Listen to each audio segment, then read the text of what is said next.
But kí ló dé? Attestation letter yẹn ò sí by now. Àbí? Oh, my bad. Èmi mo ní ká máa include them all this current documents tó ń jáde. But àwọn documents tí mo rí bí báyìí, how come tí company seal stamp ò sí lórí ẹ̀? No, ni mo fi gbá kẹ́kọ̀ọ́ cross check náà. A máa padà stamp, but that's the last thing that máa ṣe lórí ẹ̀. Okay. Anyways, mo ti gba soft copy already, mo ti go through it, except you guys change anything in this. No. But as long as it's intact, this can go. Then, marketing manager, uncle? Wọ́n jáde. But wait, ṣé kò ń ṣe the same company car tó yẹ kó gbé wọn jáde náà ni ó gbé wá sí báyìí? No, the other one làwọn gbé wọn jáde ní tiwọn. Okay. Anyways, sọ fún marketing manager pé kó ṣe àwọn transfer sí àwọn companies mo ní kó ṣe transfer fún. Now, could make sure kó pè mí as soon as the buyer ti ṣe àwọn transfer so that I can put a call to the CEOs of those companies. Okay, sir. All right. Okay. Take care of yourself. Have a nice day. Sure, sir. Yeah. Sir, am I expecting in the office? No. I will be traveling, so I won't be able to make it down today. Okay. You guys be good. All right. No. What that was, sir? Yeah, no. Dọ́lápọ̀. Mo ti lọ mú screwdriver tó bá ṣílẹ̀kùn máa jálẹ̀kùn. Dọ́lápọ̀. Mo mọ̀ pé ó ti sùn mò ń gbọ́ bó ṣe ń mí o fẹ́ dáhùn àbí. Dọ́lápọ̀. At the count of 5 tó bá ṣílẹ̀kùn máa jálẹ̀kùn wọlé o. Dọ́lápọ̀. Dọ́lápọ̀. 1, 2, 3, 4. Dọ́lápọ̀, stop àbí. 5. So what next? Mọ́mí, kò ń ṣe nǹkan tẹ́ ẹ̀ rò o. Jọ kí ni nǹkan tí mo rò yẹn náà? Nǹkan tó tiẹ̀ gbé mi débi ni pé gáàsì ti tán nínú toilet. So mo á wò pé kí n bu kerosene láti inú sink ká lè bomi sínú. Má worry, ló fi wá mú screwdriver láti fi ṣílẹ̀kùn láti ṣe pé kò sí spare nínú ilé àbí? No, mo tẹ̀rù wá kí n gba bíbí àwọ̀ kitchen ni mọ́mí. Wow, all right. Will you get out of the road for me? Come on for me.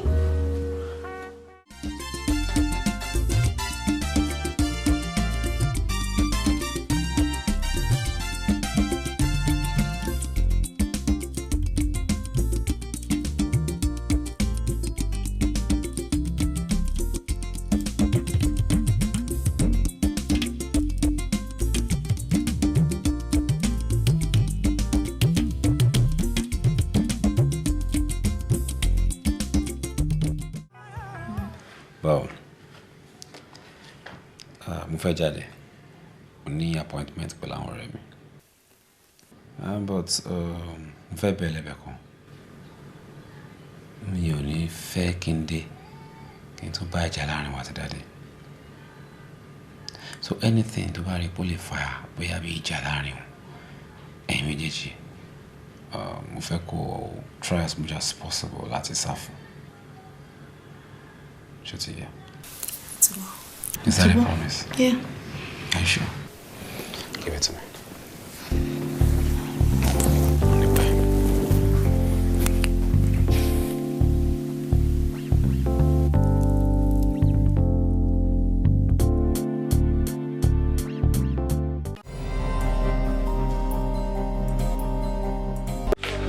Oh, baby, iṣẹ́ dé ọmọ aláṣẹ jẹ.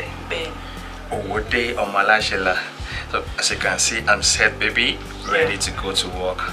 But nǹkan tó máa ṣẹlẹ̀ ni wípé dàbí ẹni pé ibi iṣẹ́ ni màá gbà lọ sí Ìlọrin yẹn, and màá fẹ́ lọ sí park lọ́wọ́ mọ́tò ni because mechanic sọ pé mọ́tò yẹn ò tí ì lè ready mi dẹ̀ ní fẹ́ risk ẹ̀. Bọ̀ kí ló dé tó lè gbé lọ bẹ̀ manage náà? Ìlọrin 5 hours journey. Má jẹ́ kí n manage ẹ̀ mi ò láàárọ̀, baby. You don't want to lose you now. Yeah, it's true.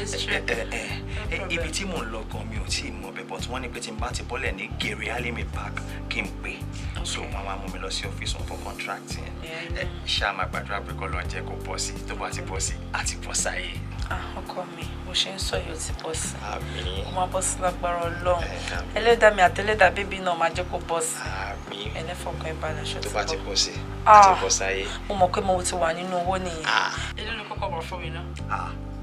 Èló ni máa fún abélò ni wọ́n fúnra rẹ̀ fẹ́ bù nínú ẹ̀. Tí mo fẹ́ bù. Tó fẹ́ bù. My husband. This is money, cool money, baby. Ọlọ́run mi lè wait tó máa bọ́ sí lágbára Ọlọ́run. Ọlọ́run dẹ̀ máa bá mi ṣọ́ ẹ. Bá mi ṣọ́ ẹ padà. I'm missing you already. I'm missing you too. Baby, jẹ́ a lọ ṣiṣẹ́. Iṣẹ́ lóògùn iṣẹ́. Múra sí iṣẹ́ ọ̀rẹ́ mi. Yeah, I'm off to work. No, jẹ́ kí n sí ẹ náà for me. Oh, my bag. Oh, kí baby. Baby? Yeah. Baby, daddy. Bye, baby, I'll be back. All right, love, bye. Yeah, bye. Oh.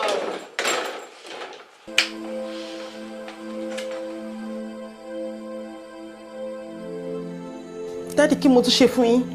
Kí ni mo ṣe fún yín? Mi ò lè jókòó, mi ò lè rìn, mi ò mọ nǹkan tí mo ṣe fún yín.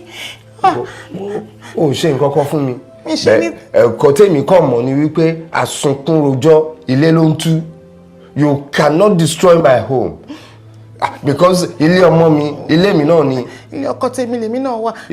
Ilé ọkọ mi ni mo wà. Ta ló ni Ọlásùnkànmí? Ṣé wọ ni àbẹ́mi? Ọlásùnkànmí is my son. Ọlásùnkànmí is my husband. You have no claim to him. You have no claim over him. Ọlásùnkànmí is my son. Ọmọ tèmi ni. Ọkọ mi ni Súnkànmí. Ó fẹ́ mi ni. Ó fẹ́ mi adé nífẹ̀ẹ́ ara wa. Daddy. Ṣé bẹ́ẹ̀ni èmi lèmi fọwọ́ sí tí Súnkànmí fi lè fẹ́ mi ní kò rọgbọ mọ́. Ìbágbé yín papọ̀ ò rọgbọ mọ́. Daddy kò lè work. Mo wá jókòó ni. Mo nífẹ̀ẹ́ ọkọ mi. Mo wá jókòó ni, kò síbi tí mo lọ. Ta ló gúnyán fún ẹ tó ní tọbẹ̀ òṣòro? Ta ló ń kí ẹ láyà tó òun bá mi sọ̀rọ̀, òun bá mi lérí? Daddy kì í ṣe bẹ́ẹ̀, mo kàn ń try láti sọ fún yín pé ilé ọkọ mi ni mo wà, ẹ̀ẹ́dẹ̀ lè lé mi síta. My son's house. My husband's house, Daddy. You dare me? You talk to me? Mi rí pé ò fẹ́ gbọ́ràn. Ó ń sọ pé Súnkànmí tòun ni títí ẹ. Báwo? Báyìí pé ò tí mọ̀ bí ọ̀rọ̀ wà láti ti fẹ́ sọ mi nílé.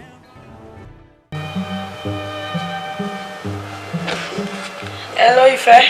Hello, sweetheart. Níbo lẹ ti wá dé báyìí? Wo mo ṣẹ̀ṣẹ̀ ń dé Ìlọrin báyìí ni, in fact ẹyẹ ń kọrin ni mo wà. Mọ́tò wa break down lọ́nà. Báwo ni iṣan ti ṣe tán? So mo ṣẹ̀ṣẹ̀ rí báyìí tó fẹ́ gbé mi lọ sí Gèrè Alimi láti ẹyẹ ń kọrin ni. Okay, thank God. Tó bá ti dé Gèrè Alimi kò pè mí, ṣó ti gbọ́. Tí bá ti ń bọ́lẹ̀ lórí báyìí máa pè ẹ́. Pẹ̀lẹ́ Ọlọ́run á jẹ́ kí gbogbo ẹ̀ bọ́ sí. Love you, darling. Love you wo. Ilẹ̀ tí ń ṣú mi máa ń pè tí máa ti bọ́lẹ̀. Bye.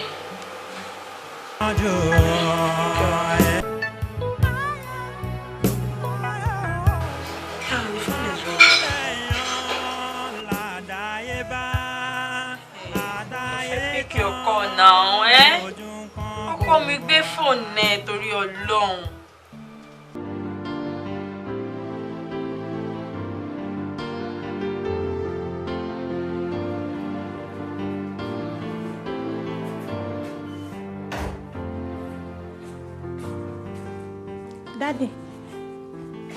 Daddy, mo ti set table ẹ wá lọ jẹun. Ẹ wá lọ jẹun. Oúnjẹ yìí ti wà lórí table sá. Ṣé wọ́n bí sórin mẹ́ja ni? Ó dàbẹ̀ ní pé wọ́n ọmọbìnrin yìí ò fẹ́ gbọ́ràn ṣá. How many times have I warned you not to cook for me in this house anymore? Mi rí wípé o ò fẹ́ gbọ́ràn.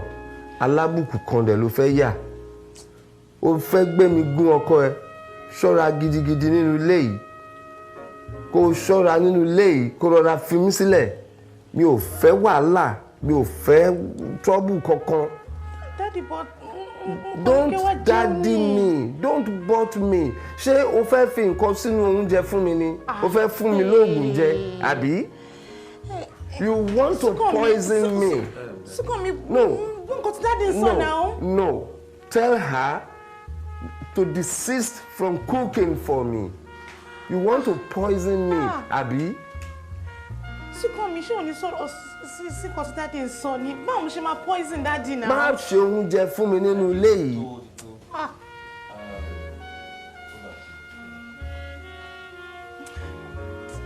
Okay.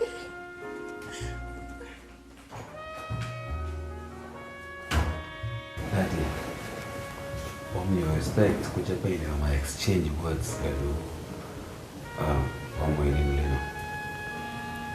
Olasukomi, if you want peace in this house, tí o fẹ́ àlàáfíà nínú ilé yìí, sọ fún ìyàwó ẹ àbí ọmọbìnrin tó ń gbé pẹ̀lú ẹ yìí kó má bá mi sọ nǹkan kan kó dẹ̀ má ṣe oúnjẹ fún mi mọ́. Or better still, get me a housemaid or a cook tó máa ṣe oúnjẹ mi, then all will be well. Tí máa gbọ́ ìnàdà, ẹ fẹ́ kó dáná fún yín mọ́ nínú ilé.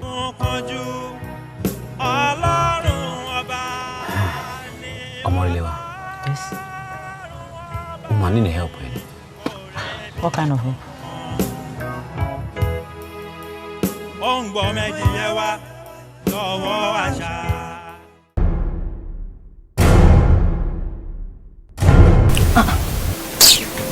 Kí ló ń ṣe é tó ń ṣe báyìí náà?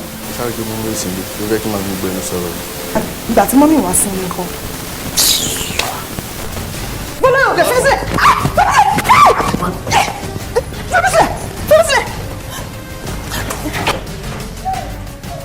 Dọ́lápọ̀!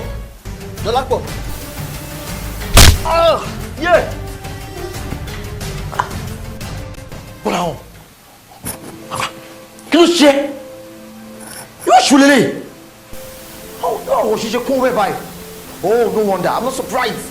But how much am I like her? Tell me, how will she like you? Go to hell.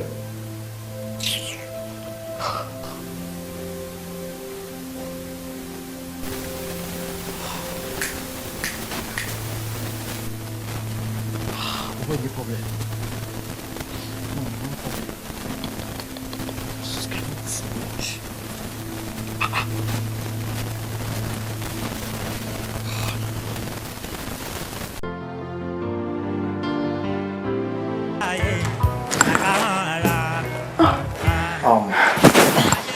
Ibi ló wá dúró sí ni. Bẹ́ẹ̀. Kí ló tó wá dá dúró sẹ́kù lè ń bí? It's okay, we understand, okay? Ó ti jáde, ó ti kúrò ẹ lọ. You have nothing to worry about. And that me, you ojú mi bá rí o. Èmi ní new house help tí wọ́n ṣe gbà ni.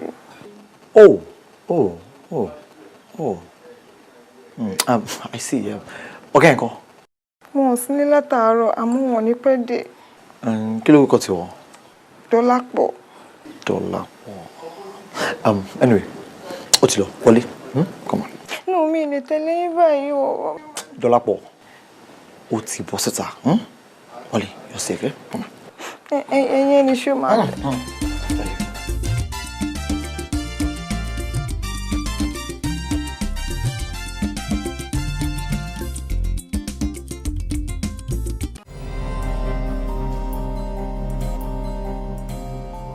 Mo really wá mi. Olóko mi báwo ni? Yeah, kí la tún rí gbọ́. O ti miss mi àbí? Pẹ̀lẹ́ báwo ni iṣẹ́? Iṣẹ́ náà là ń ṣe ìjẹ́bí nítorí tí yín náà ni. Ó tiẹ̀ ní nǹkan kan tí mo pè ẹ́ fún. Ọ̀rọ̀ wo nìyẹn? Colleague mi. Ó fẹ́ kí n wá act as housemaid nílé ẹ̀. Wọ́n fẹ́ kó wá ṣe bí ọmọdé nílé wọn. That's really very dangerous. No, òun àti ìyàwó àti dáàdì ẹ̀ wọ́n ní issue kan tí ò understand. So ó fẹ́ kí n get fat. But kí ni take ìwọ nípa àgọ́ tí ó ní kó wá ṣe? Torí ẹ̀ mo ṣe ní kí n sọ fún ẹ. Tó bá ní kí n lọ ṣe, mo máa lọ ṣe. Ó ṣáà pé mo lè ṣe nǹkan mí lẹ́yìn mi ṣe nǹkan lẹ́yìn ẹ̀ láì jẹ́ pé mo sọ fún ẹ. Anyways, that sounds very nice. I mean, more appreciate the fact that pé o pọ́n mi lé, you know, and calling me. Èmi wà l'Abuja mi báyìí, ìwọ wà l'Èkó. You could have decided to just go on your own without letting me know. So I really appreciate that. But nǹkan kan lèmi máa sọ fún ẹ náà. mo ní sọ pé kó lọ mi ní kó má lọ àmọ́ ìwọ gbé yẹ̀wò tó bá lọ sọ́hùn ṣé kò léwu ṣé ọ̀rọ̀ yìí ò ní gbẹ̀yìn yọ tó bá dẹ̀dẹ̀ bẹ́ẹ̀ ní pé fẹ́ bẹ̀yìn yọ náà tó bá lọ mo bẹ̀ nítorí Ọlọ́run I beg you in the name of God tó bá sọ wípé things are not going the way they are supposed to please take a walk because it's quite dangerous going to another man's house and both might act up. What if anything happens? So I beg of you. Ẹ káàbọ̀. Ọlásùnkànmí mi. Who is this? Ọmọ ọ̀dọ̀ tẹ́ sọ fún mi pé need.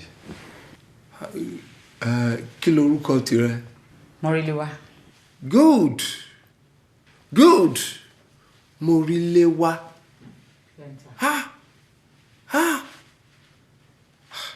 Yorùbá ní ilé là ń wò ká tó sọmọ lórúkọ. No. O dẹ̀ rí lé wá lóòótọ́.